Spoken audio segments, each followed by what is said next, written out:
దురదృష్టవశాత్తు తెలంగాణ రాష్ట్రంలో పరిపాలన అనేదే అడ్రస్ లేకుండా పోయింది. ప్రభుత్వంలోకి వచ్చిన నాయకులు వాళ్ళు ఢిల్లీ చుట్టూ ప్రదర్శనలు చేస్తున్నారు. అధికారులు ఎవరి కార్యక్రమాల్లో వాళ్ళు ఉంటున్నారు. ప్రజల్ని గాలికి వదిలేసిండ్రు. సాగునీటి నిర్వహణ, తాగునీటి నిర్వహణ అధ్వానంగా తయారైంది రాష్ట్రంలో.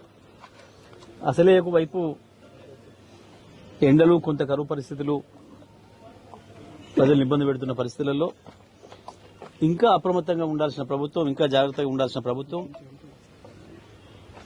క్షణక్షణం ఏం జరుగుతుంది రాష్ట్రం మొత్తం కూడా సమస్యలు తెలుసుకొని పరిష్కారాలకు ఆదేశాలు ఇవ్వాల్సిన ప్రభుత్వం దురదృష్టవశాత్తుపై ఢిల్లీలో ఉంటుంది. ఇది రాష్ట్ర ప్రజల దుర్గతి. ఇవాళ మనం నాగార్జున సాగర్లో చూసినాం. వాస్తవానికి నాగార్జున సాగర్ 2014 ముందు నీళ్లే లేవు, మంచినీళ్ళే ఇవ్వని దుస్థితి. లక్షల ఎకరాలకు నీళ్లు ఇచ్చి, లక్షలాది కోట్లాది మందికి మంచినీళ్ళు ఇచ్చి బ్రతికిచ్చిన నందికొండ ప్రజలకి మంచినీళ్ళే లేని దుస్థితి ఉండే. మా ప్రభుత్వం వచ్చిన తర్వాత గౌరవ ముఖ్యమంత్రి గారికి నివేదించి నేను స్వయంగా ఇది ఎటు దిక్కులేనిదైంది, అనాథలాగుంది నందికొండ.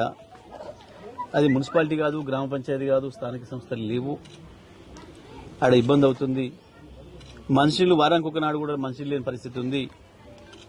దానిపైన వెంటనే మనం చర్యలు తీసుకోవాలంటే ముఖ్యమంత్రి గారి ఆదేశాల మేరకు ఆ రోజు నేను అన్ని శాఖల అధికారులను పిలిచి మాట్లాడి రివ్యూ చేసి మంచినీటి సమస్యను పరిష్కారం చేసినాం. ఆ తర్వాత నందికొండను మున్సిపాలిటీగా చేసినాం, పురపాలక సంఘాలను చేసినాం. గత 10 సంవత్సరాలుగా ప్రజలకు ఎటువంటి ఇబ్బందులు రాలేదు. దురదృష్టం ఇవాళ మనం చూసినాం ఎంత దారుణంగా కోతులు పడి చనిపోతే అది 10 రోజులైందో, 15 రోజులైందో, 20 రోజులైందో కూడా ఎవరికి తెలియదు.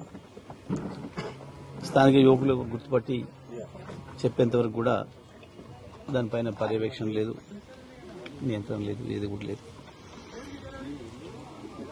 నేను వెంటనే ప్రభుత్వాన్ని డిమాండ్ చేస్తా ఉన్నా, జిల్లా యంత్రాంగాన్ని డిమాండ్ చేస్తున్నా. తక్షణమే ఈ ప్రాంతంలో ఉన్న కాలనీలో ఉన్న ప్రజలందరికీ కూడా ఆరోగ్య పరీక్షలు నిర్వహించాలి. ఎందుకంటే మనం చూస్తున్నాం ప్రపంచవ్యాప్తంగా ఈ కోతుల వల్ల అనేక జబ్బులు వస్తున్నాయన్న మాట మనం వింటున్నాం. మరి ఏకంగా అవి చనిపోయి దాంట్లో వారమా 10 రోజుల మనం చెప్పలేం. ఆ శవాలను బట్టి వాటిని బట్టి ఆ డాక్టర్ నిర్ణయించగలుగుతారేమో. దాంతో కలుషితమైన నీళ్లు తీసుకోవడం వల్ల ఏం ప్రభావం ఉంటుంది ఈ ప్రజలపైన, ప్రజలందరిపైన. దానికి సంబంధించి ప్రభుత్వ పరంగా ఎట్లాంటి చర్యలు తీసుకోవచ్చు, ఎటువంటి పరీక్షలు నిర్వహించాల్సిన అవసరం ఉంటుంది. ఎందుకంటే మనుషులకు ఇతర జంతువుల నుంచి వచ్చే సంక్రమించే వ్యాధులకు సంబంధించి నిపుణులు మరి వారి ద్వారా, ఆ సంస్థల ద్వారా మరి అందరు కూడా ప్రతినామాలను తీసుకొని పరీక్షలు చేసి రేపేమైనా ఇబ్బంది వచ్చే అవకాశం ఉందా, దాన్ని ఎట్లా నివారించాలి, దానికి ఏం మార్గాలు ఉంటాయనే విషయాన్ని మరి కాలనీ వాసులకు అందరూ కూడా వచ్చి చెప్పాల్సిన అవసరం ఉంది. వాళ్ళకి ధైర్యం ఇవ్వాల్సిన అవసరం ఉంది. వాళ్ళందరూ కూడా ఆందోళనలో ఉన్నారు, కాలనీ వాసులు అందరూ కూడా. అందుకే మరి వెంటనే చర్యలు తీసుకోవాలని చెప్పి నేను విజ్ఞప్తి చేస్తా ఉన్నా. దురదృష్టం ఏంటంటే దాదాపుగా నెల 15 రోజులుగా కరువు పైన రైతులు ముత్తుకుంటుంటే, ప్రజలు ముత్తుకుంటుంటే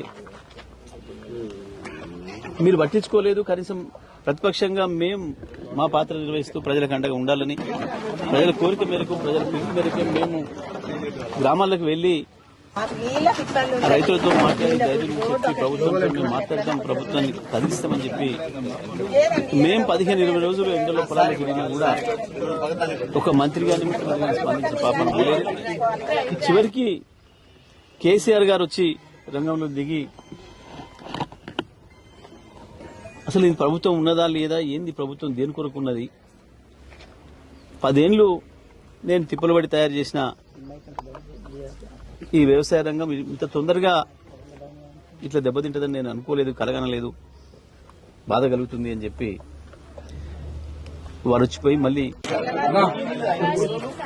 జనగామ పిల్లల్ని సందర్శించి ఇక్కడ కూడా రావాల్సి ఉంది. ఆలస్యం అవడం వల్ల వారు వెళ్తూ కరీంనగర్ నుంచి కూడా అక్కడ ప్రజల నుంచి అక్కడ రైతుల నుంచి విజ్ఞప్తులు వచ్చాయని చెప్పి కరీంనగర్ ప్రాంతం కూడా వస్తున్నాను అని చెప్పి ఇది అప్పుడు మరిన్ని వీడియోస్ కోసం ఛానల్ ని సబ్స్క్రైబ్ చేయండి, లేటెస్ట్ అప్డేట్స్ కోసం వాట్సాప్ ఛానల్ ని ఫాలో చేయండి అండ్ లింక్ డిస్క్రిప్షన్ లో ఉంది.